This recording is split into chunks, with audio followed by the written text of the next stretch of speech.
ሞትን ድል አረገው። ሞትን እግሩ ስር አስቀመጠው። መክፈቻ ቁልፉን ተቀበለው። ብቅ ሲል አንተ ጌታ ነህ። ከሞት የተነሳ ሊቀ ካህን የለም ከኢየሱስ በፊት።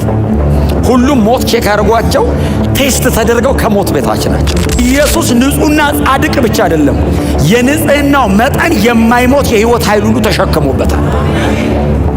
ኢተርናል ነው ኢየሱስ። ስላልተፈተሸ አይደለም፣ በባዶ አይደለም ዘላለማዊ የምንለው፣ ሞቶ ተነስቶ ነው። ጌታ ኢየሱስ ክርስቶስ ሞትን ቀምሷል። ይህንን ህይወት ለመበጥበጥ፣ ይህንን ህይወት ለማስቆም ሞት መጥቶ ያውቃል። ጌታችን ኢየሱስ ክርስቶስ ያልሞተ አይደለም፣ ከሞት የተነሳ ነው። የማይጠፋው የህይወት ኃይል የተባለው ሞትን ድል አድርጎ ስለተነሳ ነው። ሞት ቼክ አድርጎታል። እንደ ቀደሙት ካህናት ሁሉ ሞት ቼክ አድርጎታል ኢየሱስን። ሌሎቹ ሊቀ ካህናቶች በሙሉ በዓመት አንዴ ዮም ኪፖር ላይ ሁልጊዜ የእንስሳ ደም ይዘው ይገባሉ። በየዓመቱ ያደርጉታል። ሞት መቶ ቼክ ሲያደርጋቸው ግን ሞትን መሻገር አይችሉም። ሞት ይመጣል፣ ይሞታሉ፣ ይቀራሉ። ሪታይር ስለሚያደርጉ ሌላ ግዴታ ይመጣል። ከሞት የተነሳ ሊቀ ካህን የለም ከኢየሱስ በፊት። ሁሉም ሞት ቼክ አድርጓቸው ቴስት ተደርገው ከሞት በታች ናቸው። ዴዝ ፕሩፍ አይደሉም። መከላከል አይችሉም ሞትን። ስለ ጌታ ስለ ኢየሱስ ክርስቶስ ሲናገር በማይጠፋ ህይወት ኃይል ይሏል። እስቲ አሜን በሉ። ሞት ቼክ አድርጎታል ኢየሱስን። ቼክ ያልተደረገ አይደለም። ኢየሱስ ስላልሞተ አይደለም ለዘላለም ካህን የተባለው። ሞት ቼክ አድርጎት ከነሱ ጋር ተነጻጽሮ ሞት ሊይዘው፣ ሞት ሊያበላሸው፣ ሞት ሊያስቆመው፣ ሞት ሊያስቀረው ያልቻለ የህይወት ኃይል አለው ኢየሱስ። በዚህ የህይወት ኃይል እርሱ ለዘላለም ካህን ነው። በጣም ብዙ የመጽሐፍ ቅዱስ ጥቅሶች ልናነሳ እንችላለን። የኢየሱስ መሞትን፣ የኢየሱስ መነሳትንና ለዘላለም ሕያው መሆኑን የሚናገሩ እንደ ዮሐንስ ራእይ ምዕራፍ 1 ቁጥር 18 መሰረት ሞቼ ነበር። ሞት ቴስት አድርጓል ኢየሱስ። ሞት ቼክ አድርጎታል። ሞት ላይ ቀርቧል ኢየሱስ። ሞቶ አሸንፎ ወጥቷል። በሞት ቼክ ተደርጎ ድል አድርጎታል። ሞቼ ነበር አለ። ማንም ሊቀ ካህን በጣም ብርቱ ናቸው። በእውነት የብሉይ ኪዳን ካህናት እጅግ በጣም ጠንቃቃ ናቸው። በዓመት አንዴ ሲገቡ ሳይቀሰፉ መውጣታቸው ራሱ የሚገርም ነው። አስደናቂ ናቸው። ኢየሱስ አጠገብ ግን መቆም አይቻልም። ከኢየሱስ ጋር ግን ለንጽጽር መቅረብ አይቻልም። ኢየሱስ ንጹህና ጻድቅ ብቻ አይደለም፣ የንጽህናው መጠን የማይሞት የህይወት ኃይል ሁሉ ተሸክሞበታል። ኢተርናል ነው ኢየሱስ። ስላልተፈተሸ አይደለም፣ በባዶ አይደለም ዘላለማዊ የምንለው፣ ሞቶ ተነስቶ ነው። ጌታ ነው ያልነው እኮ የተነሳ ቀን ነው። ጌታ ሆይ ብሎት ያውቃሉ እኮ እስኪሞቱ። ኦፍኮርስ ጌታ ነው። ማይ ሎርድ ኩሪዮስ ብሎታል። ሞቶ ጌታዬ ብላለች እኮ ማርያም። ጌታዬን አይተዋል ብላለች እኮ ተቀብሮ። በጣም ግዙፉ አዋጅ የታወጀው ከሞት የተነሳ ቀን ነው። ከሞት ሲነሳ ኢየሱስ ጌታ ነው። ለምን? የቀረ ሁሉንም ጌቶች እየያዘ የሚቀብር ጌቶች ላይ የተቀመጠ ገዣችሁ ነኝ ያለ ሞት አለ። ኢየሱስ ሞትን ገንጥሎት ወጣ። ጌታ ነህ አሉት። አያችሁ፣ ኢየሱስ ጌትነቱ የተረጋገጠው አደባባይ ላይ ጌታችሁ ነኝ ብሎ አይደለም። ሞትን ድል አረገው። ሞትን እግሩ ስር አስቀመጠው። መክፈቻ ቁልፉን ተቀበለው። ብቅ ሲል አንተ ጌታ ነህ አሉት። ሞት ኢየሱስን ጌታ ይለዋል። ማንንም ጌታ አይልም ሞት። በዘላለም ሕይወት ኃይል ኢየሱስ ለዘላለም ካህናችን። ሰዎቹ አፖይንት ሲደረጉ እግዚአብሔር ሲለያቸው ብሉይ ኪዳን ቢሆን እኮ በጣም ብዙዎቻችን አንገባ። ካህናኑንም እኮ የካህን አመራረጥ እኔ አንዳንዱን በእውነታውን እዚህ ጋር ቆሜ ያላወራው። ምዕራፍ 1 እናንተ አንብቡት። እንደዚህ ያለበት አዎ ካህን እንዳይሆን አይደለም ያለው እግዚአብሔር፣ ወደ እኔ እንዳይመጣ አለ። ባይዘዌ ከሌላ ወገን ከይሁዳ ከምናምን ከሌዊ ወገን ሆኖ እንደዚህ አይነት ሰው አዎ እንዳይመጣ አጠገብ ያለ ብሉይ ኪዳን አሕዛብ እንዳይመስልህ ከአይሁዳውያን መካከል ከሌዋውያን እንኳን የማይወክለው አለ፣ የማይጠቀልለው አለ ብሉይ ኪዳን። ኢየሱስ መጥቶ ነው ሕጉንም ስርዓቱንም የቀየረው። ማንም በክርስቶስ ካመነ ይምጣ አለ እግዚአብሔር አዲስ ኪዳን ላይ። ባይዘዌ አሁን ሰውነቱ ላይ ጉዳት ያለበት ብቻ እኮ አይደለም የሚለው፣ አንዳንድ የሚጠቅሳቸው የህመም አይነቶች አሉ። እንደዚህ አይነት ህመም የታመመ እንዳይመጣ ይላል። እንዴ ኦብቪየስሊ ሊያመን ይችላል፣ እንዳመጣ ይላል። እንደሱ ከታመምክ ብሉይ ኪዳን እኮ አይወክለንም፣ አያስገባንም፣ አያቀርበንም። ኢየሱስ መጣ፣ አሞኛል ስትሎ ፈውሶ ያስገባል። የእግዚአብሔር ጽድቅ ጎሎ እንዳይመስልህ ኢየሱስ ብቃቱ ሆኖ ነው። የብሉይ ኪዳንና የአዲስ ኪዳን የሚባል እግዚአብሔር የለም፣ አቀራረብ ነው የቀየረው። እግዚአብሔር ድሮም ንጹህ ነው፣ ዘንድሮም ንጹህ ነው። ድሮም ቅዱስ ነው፣ ዘንድሮም ቅዱስ ነው። ህጉ ምንድነው የጠቀመን? ስታንዳርድ ያሳየን። ህጉ ሊያበቃኝ አልቻለም እንጂ ስታንዳርድ እኮ አሳየኝ። እንደዚህ አይነት ካልሆንክ አትመጣም ብሎ አልኩኝ ቆሜ። ይሄ ነው ስታንዳርዱ። ኳሊፋይ ለማድረግ ስታገል እድሜ ያልቃል። አላረገውም።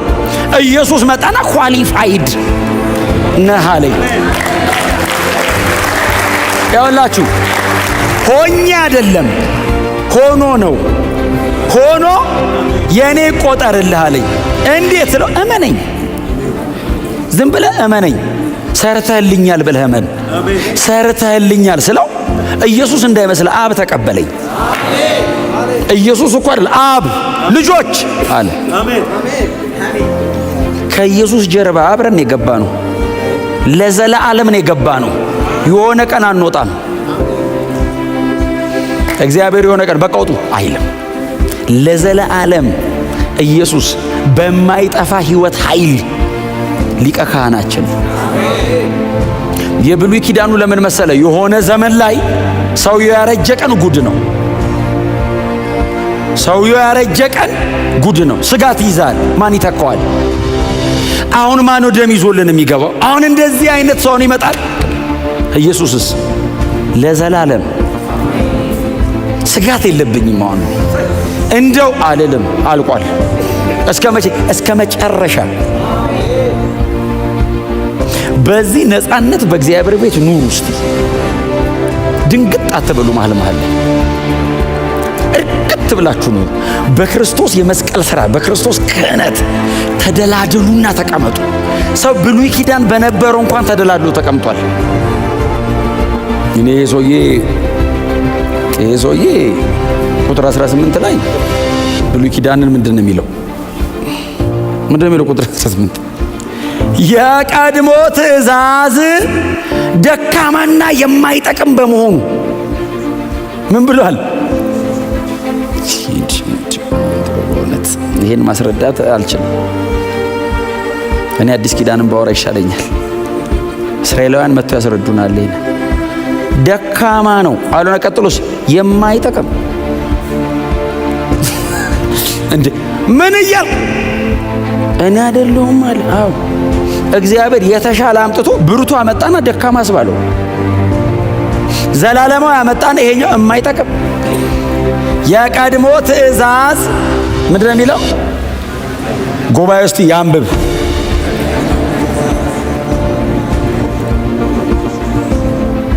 የቀድሞ ትእዛዝ፣ የቀድሞ የተባለው አዲስ ስለመጣበት ነው።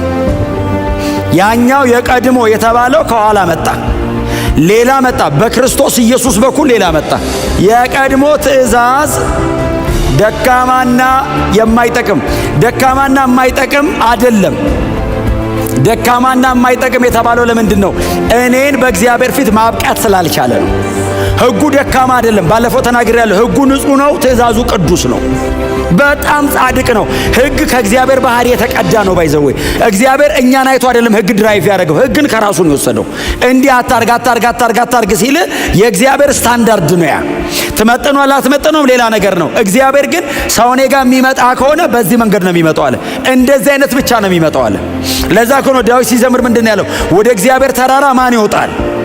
ማን ይወጣል አለ። ማንም ነው መልሱ። ለምን? ያንን የሚያሟላ ስለሌለ።